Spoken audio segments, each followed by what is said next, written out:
Boa noite, vamos começar a nossa transmissão, são 9 horas em ponto. Vou dar um tempinho para o pessoal entrar. Isso eu vou...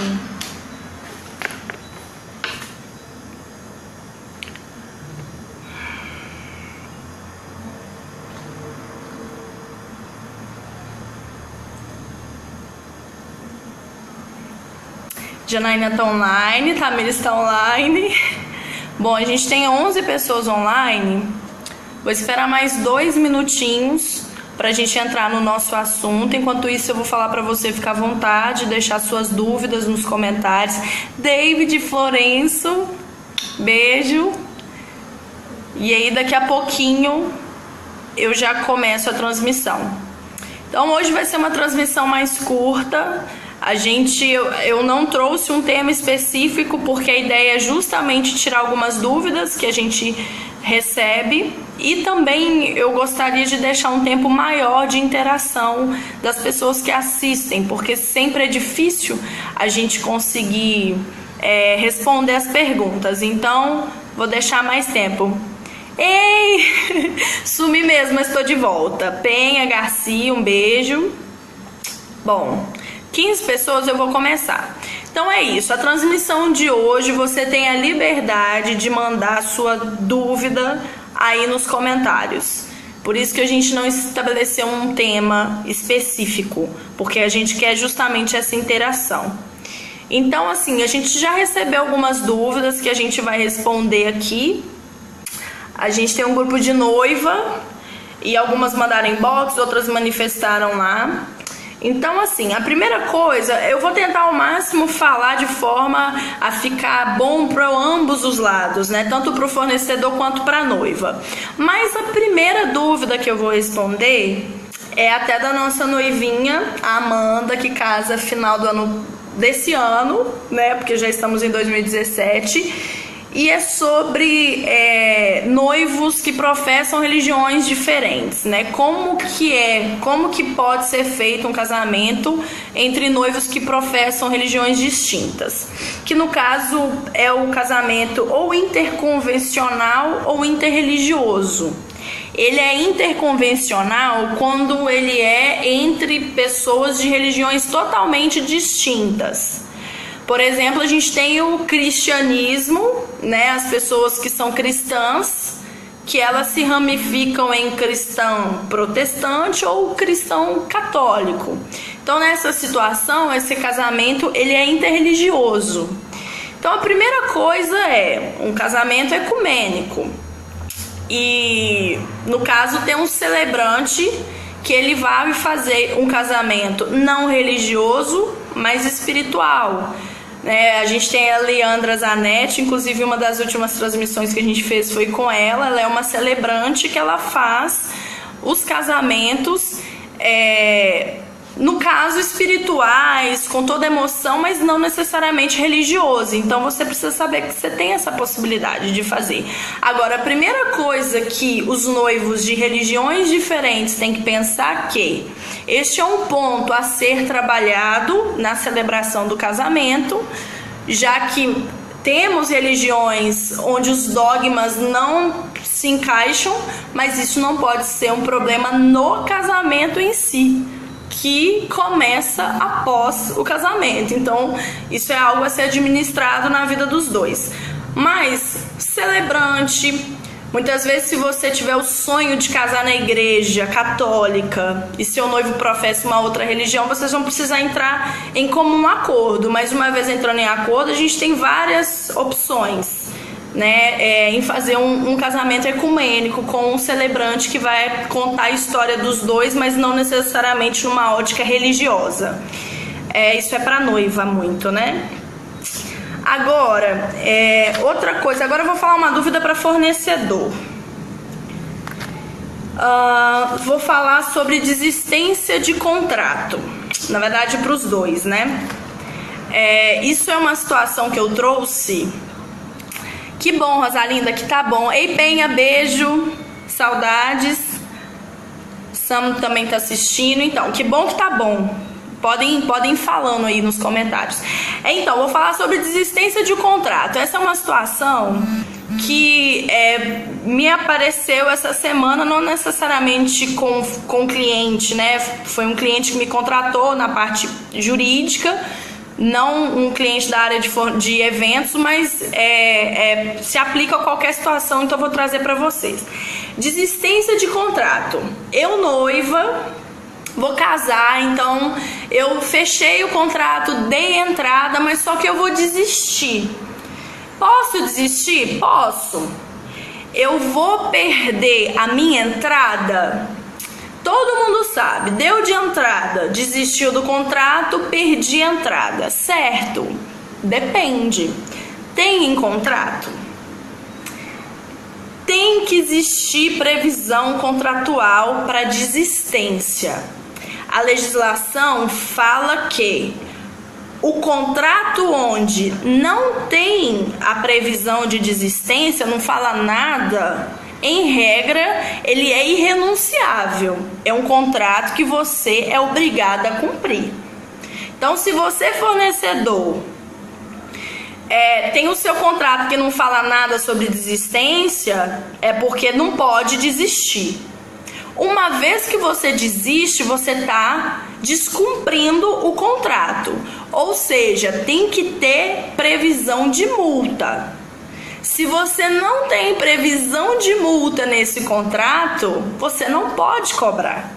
Por quê? O cliente, né, a parte fraca, ele assina, ele concorda com o contrato que é lei entre as partes. Então, cuidado, esse entendimento implícito que eu sou obrigado a perder a minha entrada, muitas vezes, se não tiver em contrato, ok, você não é obrigado a prever sobre isso, mas também você perde o seu direito de cobrar. Então, qual que é a forma que tem que ter em contrato? Você tem que prever sobre a desistência. E você tem que dar condição igual para ambas as partes. Tanto para você desistir, quanto para o seu cliente desistir. Uma vez que, se ele pagou a entrada, ele não vai ter esse valor de volta, isso tem que estar expresso no contrato. Tem muitos contratos que não falam nada sobre isso. E o cliente paga porque isso é uma das coisas que é implícito. Dei de entrada, desisti, perdi a minha entrada. Só que tem que estar no contrato. Porque, ok, se sua entrada foi R$300, mas se for numa relação onde a sua entrada é R$5.000, tem que ser algo equilibrado para não colocar o consumidor numa situação de vulnerabilidade. Então, o fornecedor tem que ter cláusula de desistência, tem que falar qual que é o percentual. Ah, mas a legislação fala que eu posso cobrar até 10%. Ok, você pode. Se você vai cobrar 1%, 5%, 9%, vai ficar a seu critério. Agora, onde você vai cobrar? Através de quê? De uma cláusula contratual. Não tem como o cliente saber se não tiver escrito lá. Então, nesse sentido, eu gostaria de trazer para vocês aqui o artigo 46 do Código de Defesa do Consumidor, que ele é muito importante, gente. Código de Defesa do Consumidor é um negócio que todo mundo tem que ler, porque todo mundo ou é consumidor ou é fornecedor nessa vida. Se você compra um pão na padaria, você é consumidor.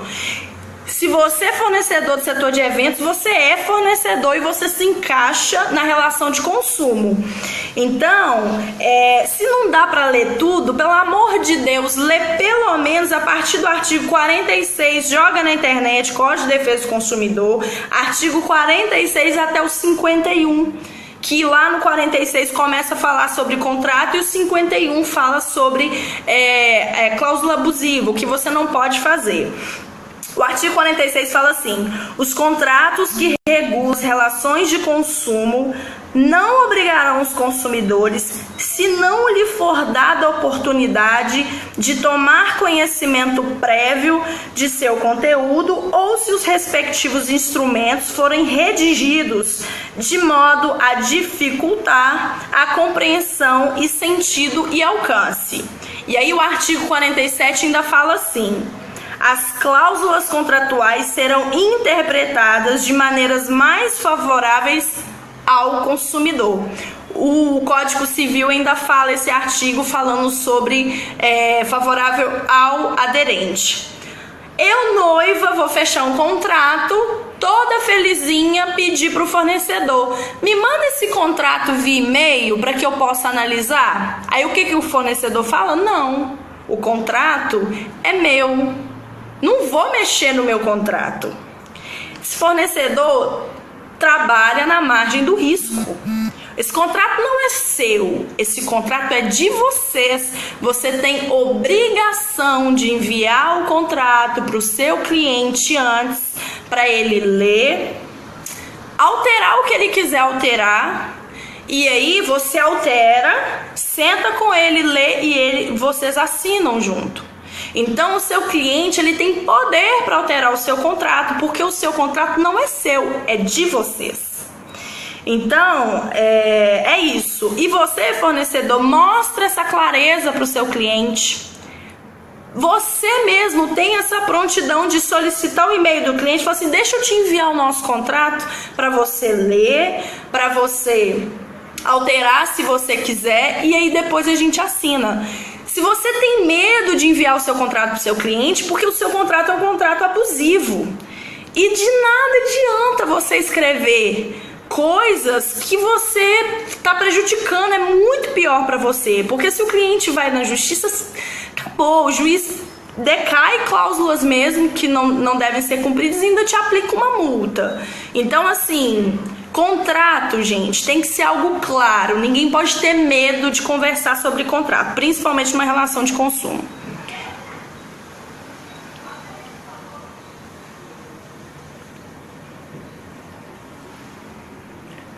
Bom, o Miguel está fazendo uma pergunta aqui em relação a pagamento à vista, em relação a desconto de pagamento à vista, em relação à taxa de cartão. Eu vou falar sobre isso um pouquinho mais na frente.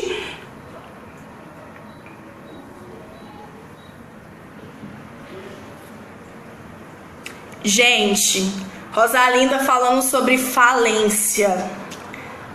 Delicado demais. Vamos falar sobre falência daqui a pouquinho. Então, é mais ou menos isso. Outra coisa que... percentual de multa, a gente já falou isso várias vezes aqui. Qual que é o limite que você pode cobrar de multa? 10% do contrato. Já vi contrato que cobra 20%, 30% de multa. Pode? Não pode. Vai chegar se o cliente... Aí o que acontece? O fornecedor está ali cobrando 30% do cliente. O cliente não aceita. O fornecedor não quer reduzir porque o cliente assinou. Ou seja, o cliente assinou, ele concordou. Se eu assinar que se eu não te pagar você pode me matar, isso dá motivo para você me matar? Não, gente. Papel aceita tudo. Não é porque eu assinei concordando que eu vou ter que fazer algo que muitas vezes você está agindo de forma abusiva. Então, se for para a justiça, além do cliente não ter que pagar, o fornecedor ele pode ter que pagar uma multa muito maior.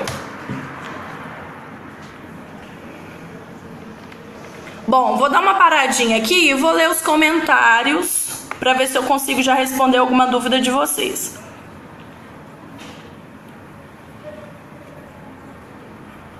Deixa eu ver aqui.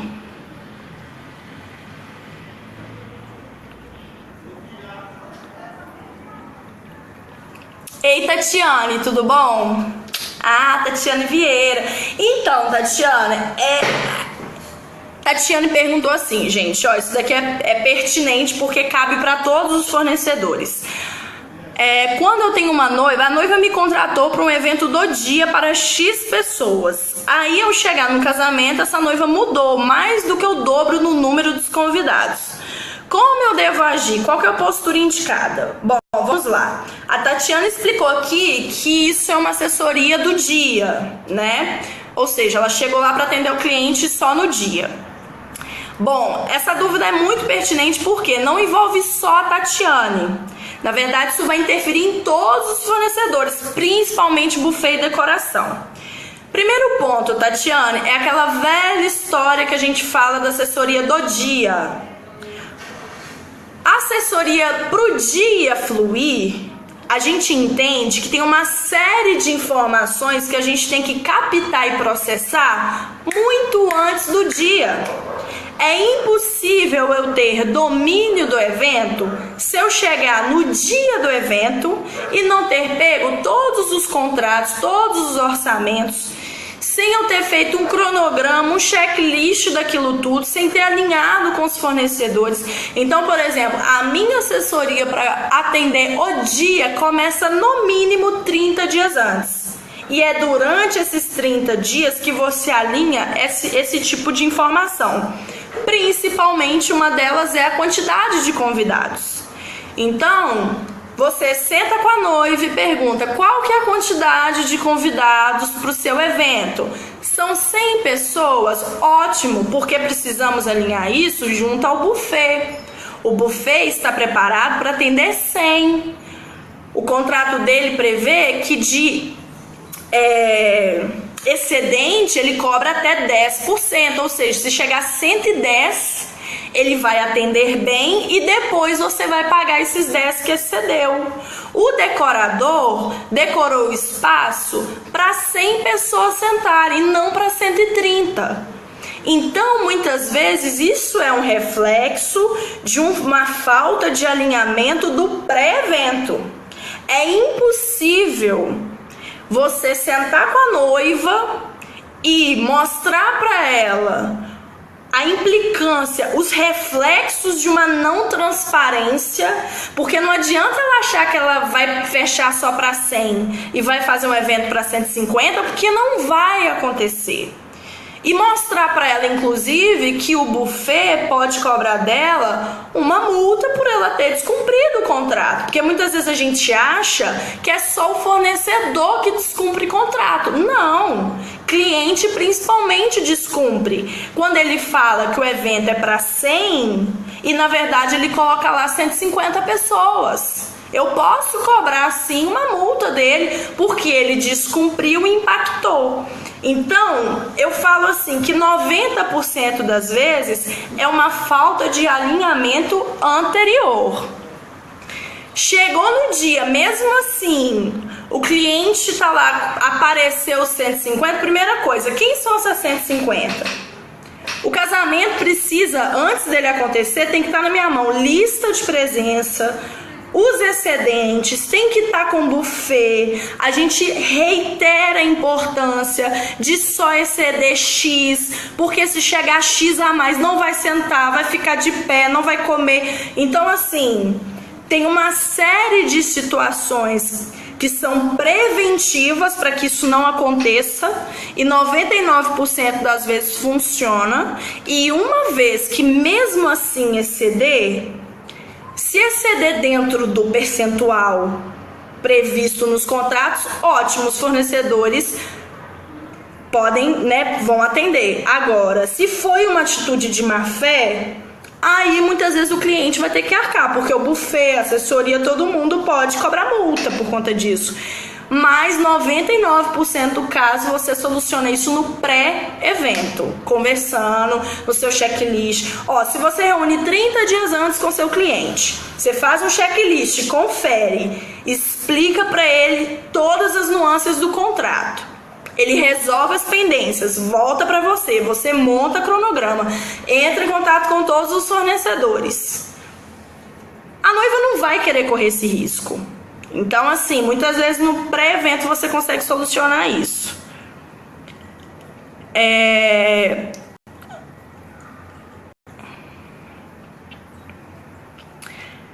Essa questão de falência, gente, isso é delicado demais. A Rosalinda falou que assim, às vezes vemos no noticiário empresas que declaram falência ou simplesmente somem após terem fechado o contrato com os noivos, e os noivos descobrem nas vésperas do casamento.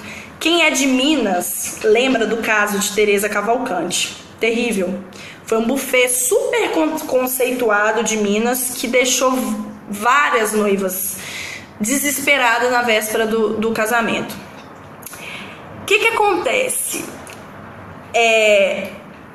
Nesse sentido, eu falo assim, primeira coisa, é bom ter antecedência, é ótimo para fechar um contrato, mas dependendo da situação, antecedência demais é risco, principalmente nesse cenário político, econômico totalmente instável que a gente está vivendo.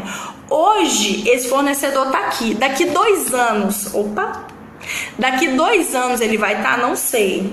Então, antes de contratar, tenta estudar a saúde da empresa, se ela realmente é uma empresa idônea, se ela é uma empresa que vai permanecer, porque pode ser que daqui 2 anos ela não esteja aí. Uma vez que a empresa declarou falência, eu sou noiva, o que eu faço? Eu tenho o direito de ingressar no rol de credores. Juridicamente é isso. Infelizmente, gente, agora eu falo como advogada, a gente tem um sistema de legislação que ela abre brecha para uma pessoa se esconder atrás da empresa. Então, uma vez que a empresa declarou falência, isso pode acontecer. Infelizmente, cabe muitas vezes você entrar no rol de credores, mas e aí quando eu vou receber? Então, por exemplo, nesse caso que teve de Belo Horizonte, Teresa Cavalcante, que morreu, né? Ninguém nem fala sobre isso mais. As primeiras noivas que descobriram começaram a entrar com petições pedindo bloqueio em conta. As 3, 4 primeiras noivas conseguiram alguma coisa. As próximas já não conseguiram mais. Por quê? Se é uma empresa que declara falência porque realmente está nessa situação, ela não age de fraude. Mas infelizmente no Brasil, muitas das vezes declara falência já agindo com fraude. A pessoa tira os valores da conta e manda para outra. A pessoa física tem dinheiro, mas a jurídica não tem. Então, assim, é um assunto muito delicado para tratar aqui sobre falência de empresa e como proceder.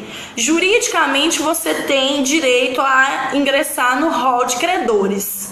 Agora, o melhor é você, em vez de remediar, prevenir. Realmente estudar de quem você está contratando, porque vai chegar um ponto que não tem o que fazer. Esse caso de Belo Horizonte, as primeiras noivas conseguiram bloqueio em conta de parte, as outras não conseguiram e não consegue executar, a pessoa saiu do país e acaba ficando por isso mesmo, é um pouco complicado. Deixa eu ver aqui.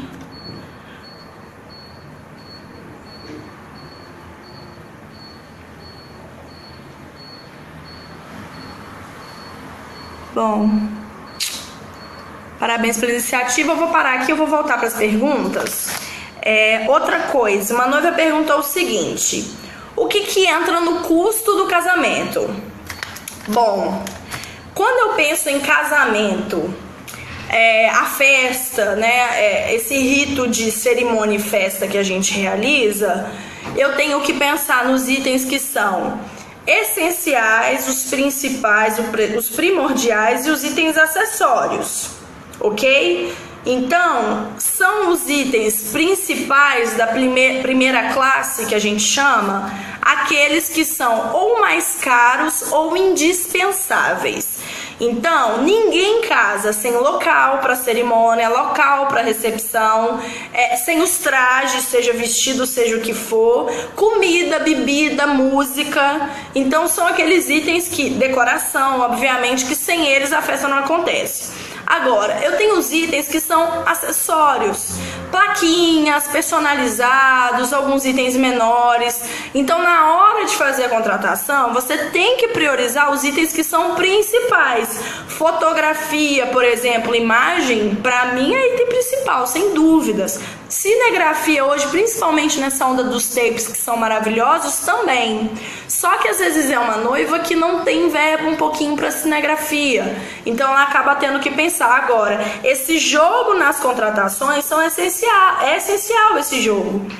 Porque às vezes eu já peguei noiva que fechou decoração sem fechar espaço. Aí eu te pergunto, o decorador, como que ele me fecha sem saber o espaço? E se a noiva desistir de casar em Vitória e casar em Pedra Azul? Como que ele vai fazer essa logística? Então, primeira coisa que você tem que pensar é na quantidade de pessoas. Depois você vai ver o local. Tanto o decorador quanto o buffet, todo mundo, a assessoria, precisa saber onde para calcular a logística. E aí sim você vai fechando as outras coisas. Mas assim, local, quantidade de pessoas e local, o lugar onde você vai casar é essencial. Mas o que muitos noivos esquecem é que o casamento começa depois do casamento. Então, você vai adquirir um imóvel ou você vai morar de aluguel? Você vai viajar, todo mundo é do mesmo lugar, como que vai ser a lua de mel?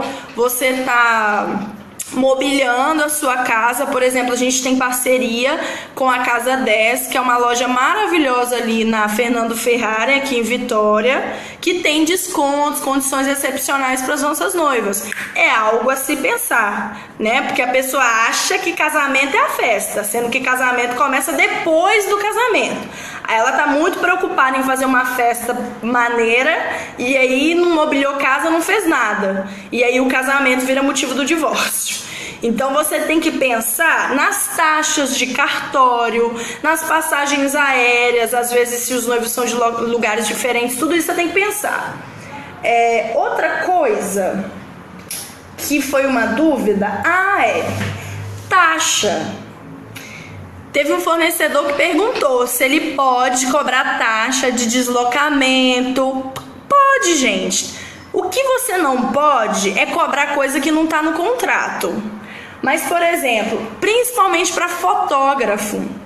Fotógrafo, ele presta serviço de pré-wedding, pós-wedding. E aí, muitas vezes aqui, por exemplo, na região é muito comum. Vai fazer foto na praia, vai fazer foto em Pedra Azul. Qual que é o raio da quilometragem que está dentro do seu contrato? Então, assim, não tem problema você falar que aqueles valores serão para as fotos realizadas dentro da Grande Vitória ou no raio de X quilômetros. Fora disso, vai ser cobrado um valor de X reais por quilometragem. Não tem problema cobrar taxa, desde que ela esteja expressa no contrato e o cliente esteja ciente disso. Obrigada, Taylor. Bom. Outra coisa que é muito importante quando a gente pensa em casamento, principalmente para quem vai comprar imóvel, entrega. Esteja monitorando a entrega desse imóvel para quem vai casar, quem comprou um apartamento.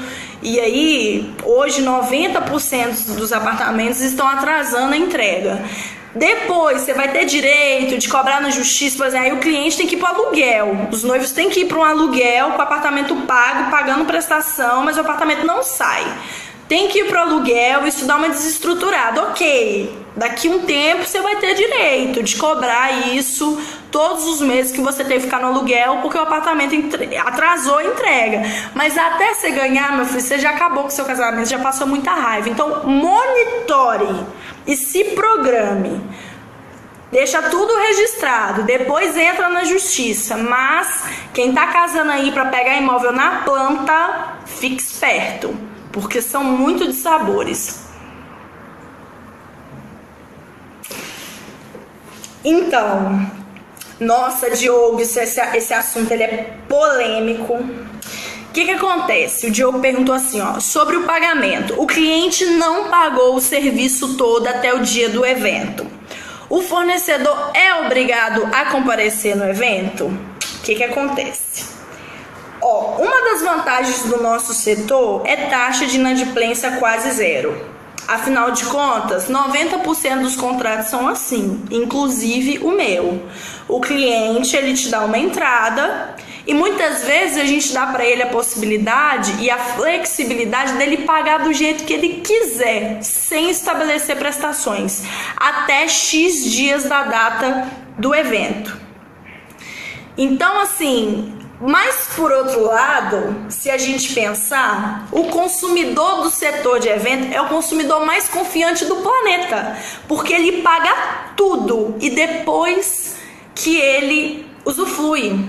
Então, infelizmente, nós temos várias lacunas na lei, enfim, aqui no Brasil, onde fica: qual que é a probabilidade desse casal que te contratou pagar depois do evento, se ele não pagou no dia?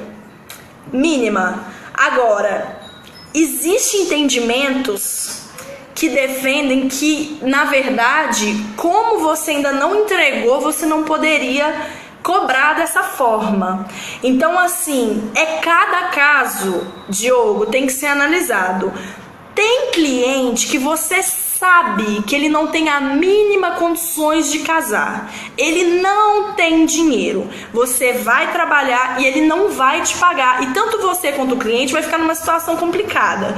Então, essa é uma situação que não tem uma legislação que fala, você não precisa ir se o cliente não te pagar, ela não é pacificada. Então, assim, cada caso vai ser analisado. Eu, particularmente, teve cliente que não me pagou valores totais e eu fui e fiz. Não pagou da forma que combinou. Mas você tem um contrato onde que, se você quiser, você pega esse contrato, leva para a justiça e executa esse cliente, manda o juiz cobrar. Mas assim, depende de cada caso. E até o juiz vai analisar dependendo de cada caso. Tem situação, gente, que a gente sabe, o cliente, ele tá enrolado. Então, assim, você tem custo. Qual que é esse percentual? Qual que é a quantidade que falta para te pagar? Pagou tudo? Não pagou? Então, assim, eu não nem posso dar aqui uma resposta, porque não existe essa resposta pronta. Mas acontece.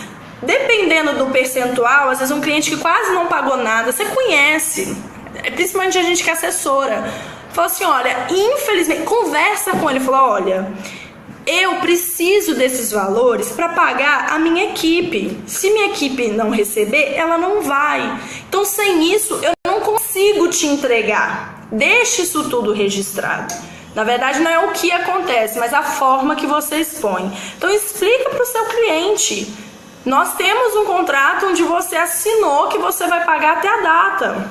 E se você chegou na data, você não tem dinheiro, e nem eu, para eu pagar por você.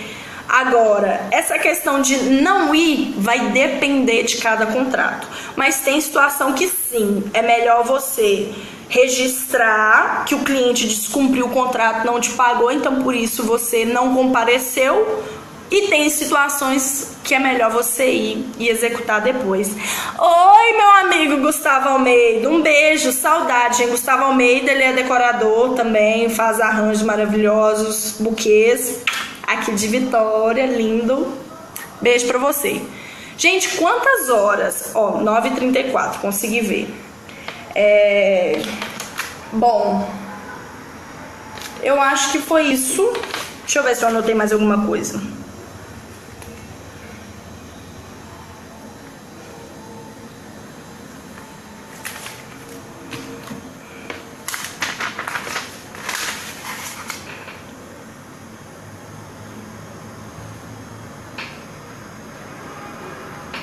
Ó, o Taylor falou um negócio aqui muito importante. Ó, o Taylor perguntou assim, ó: sou da área jurídica e da área de eventos. Eu também, Taylor, muito bom. Que bom, a gente pode trocar mais informação.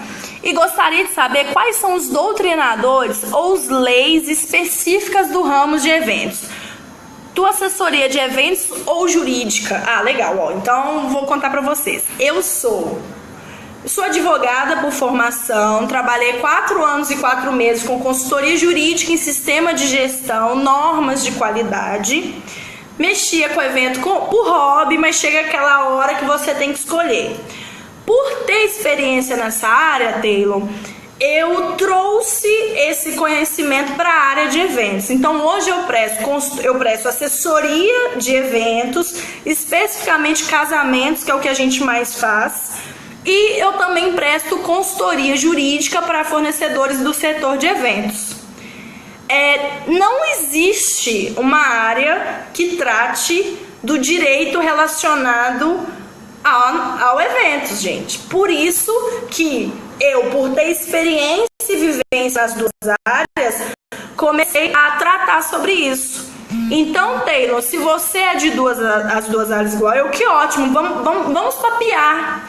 Porque quando, por exemplo, eu falo sobre isso, você pode ter assim, você pode contratar um advogado com 1000 pós, com 15 anos, 30 anos de experiência, sei lá, na área tributarista. Ele não vai conseguir fazer um contrato da nossa área porque ele não tem vivência. Então não existe um ramo do direito que preocupe com o setor de eventos.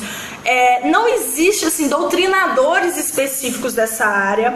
Existem mais da área governamental. Aí sim eu tenho um pouco mais de conteúdo, porque na área governamental de protocolo eu tenho legislação. Agora, né, de mestres de cerimônia, eu já até fiz uma transmissão com a Leandra Zanetti, então a gente fala sobre isso. Então, assim, sobre bandeiras, símbolos, governamental, disso eu tenho legislação. Agora, do setor social, nosso casamento, não tem. Então, profissionais como eu, Taylor, que é das duas áreas, a gente consegue abstrair da lei geral algumas coisas que aplicam para todo mundo. Por exemplo, o ECAD, sobre exigência de ambulância, sobre lei do silêncio, consumo de bebida alcoólica por parte de menor, tem uma lei recente agora de 2015. Então, assim, nós precisamos trazer isso, reunir e passar. Por exemplo, para quem mexe com a parte de buffet, tem leis da Anvisa que aplicam, a lei orgânica do município. Então, por isso que eu falo, a gente tem que ir nos órgãos públicos, enfim, brigar por iniciativas que não só nos incentivem, mas que gere, porque realmente não tem. Não tem não, tá? Então, muita coisa a gente vai pegando, né, das outras legislações, por exemplo, o Código de Defesa do Consumidor, o Código Civil, da parte de contrato, mas não tem. Algo específico da nossa área, não tem mesmo. Legislação, tenho certeza. Doutrinador também ainda não encontrei. Então, Taylor, vamos conversar e vamos começar a dar um pontapé, né, nisso. O Miguel fez uma pergunta, mas sobre a parte de cartão. Eu tinha deixado para depois, que eu ia falar isso num outro assunto, porque ela não é especificada. Deixa eu ver se eu acho aqui, ó. Falar sobre as empresas que falam sobre pagamento à vista. O que acontece? Quem comercializa através de cartão, ele paga percentuais para as administradoras, né? O à vista tem um valor, o a prazo tem outro. A legislação, eu tenho que ver certinho isso daí, sobre o que fala. Eu não tenho claro na mente, por isso que eu disse que eu ia deixar para depois, sobre essa questão de não poder cobrar taxa. Mas muitas vezes o fornecedor ele repassa embutido no valor do produto. Então, assim, vou ser bem sincera para você, Miguel, a parte do direito, ele, mais do que você saber a legislação de cor, é você interpretar. Então, vou te prometer algo. Eu vou dar uma lida sobre isso para que eu possa te passar isso com certeza absoluta. Porque agora de cabeça eu não lembro certinho os artigos, o que a legislação fala. E outra coisa, tem muita coisa que não tem a ver com lei, tem a ver de posicionamento. Cada juiz pensa uma coisa, cada tribunal pensa uma coisa. Saudades, Priscila, lá de Belo Horizonte. Saudades, beijo pra todo mundo da Quadrangular Floresta. Saudades de todo mundo aí. Bom, são 9h40. Deixa eu ver aqui, só se tem mais alguma coisa. Vou encerrar, que eu disse que esse daqui eu ia deixar vocês interagirem.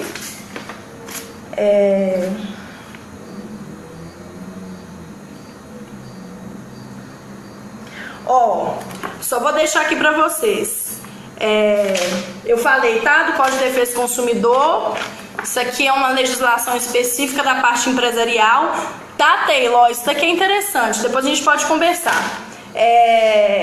Joga na internet. Você não precisa comprar um livro desse, não. Mas joga na internet, ó. Lei 8.078 de 90. Dos artigos 46, que começa a falar sobre contrato no Código de Defesa do Consumidor, até o final do 51, pelo menos, gente, ó, esse rol aqui vai falar sobre as cláusulas abusivas.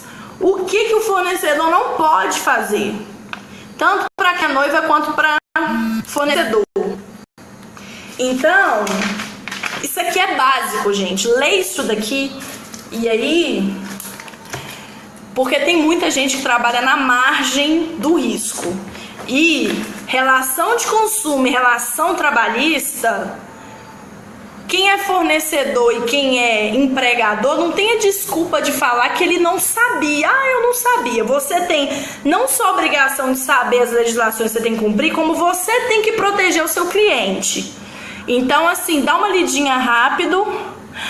Tem os artigos do Código de Defesa do Consumidor é do 46 ao 51.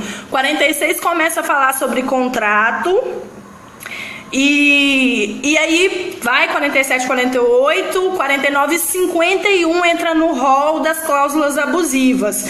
Quem é da área aí ou gostar, pode comprar uma legislação com índice remissivo, tá, Taylor? Você que é da área, e é interessante, porque aí faz link com as outras leis, com súmulas, como um bocado de coisa.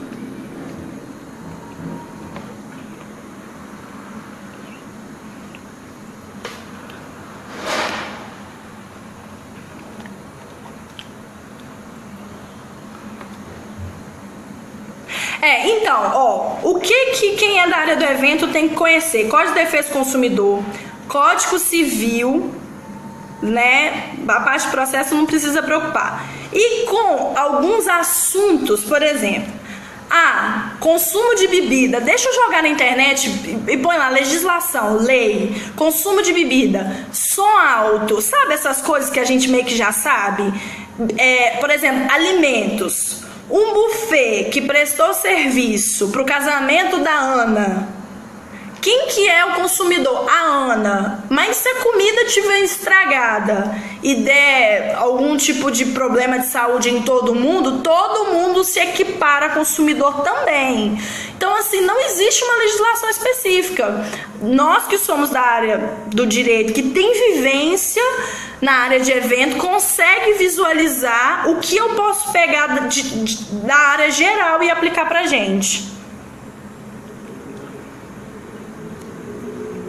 Ei, Flaviano, eu tenho que agendar mesmo uma reunião. Conversei com a Adriana essa semana, eu tenho que ir aí na Chácara Maria. Bom, gente, é isso. Eu vou desligar agora. Vou esperar uns minutinhos. Quem quiser mandar mais dúvida, vou esperar só vocês mandarem. E aí, se não tiver mais dúvidas, eu vou desligar e depois eu respondo nos comentários. Pois foi o que o Taylor falou, direito é subjetivo. Agora, de uma coisa, para você começar bem, você que não é da área do direito, mas que vende brigadeiro na porta da escola, você é fornecedor. Para você começar bem, leia o Código de Defesa do Consumidor, pelo menos o artigo 51, para você saber o que você não pode fazer, porque muita gente faz aquilo dali. Tenha um bom contrato na sua área. Não vou fazer propaganda não, mas assim, contrate um advogado. O que tem de gente que pega aquele contrato da internet e usa aquilo, por exemplo, 99,9% dos contratos ainda tem aquela linhazinha para duas testemunhas assinar. Contrato sem assinatura de duas testemunhas é válido? É válido, gente. A lei já mudou em 2003. Então, assim, Nossa, né, jurisprudência. Então, dá uma lida na internet, mas cuidado, nem tudo que tá na internet é correto. Joga a legislação e coloca assim, artigo tal. Se você achar um artigo, um númerozinho, vê se você acha aquilo comentado. Ou procura a gente. Procura eu, procura o Taylor. Porque realmente o nosso ramo ele é carente de orientação. Não tem. Ó, eu vou encerrar o nosso vídeo. Se você tá assistindo esse vídeo depois que ele já aconteceu, ele tá gravado, ele tá guardado aqui na minha página. Se você tá assistindo ele depois, pode mandar aqui mesmo assim no comentários que eu vou responder as dúvidas.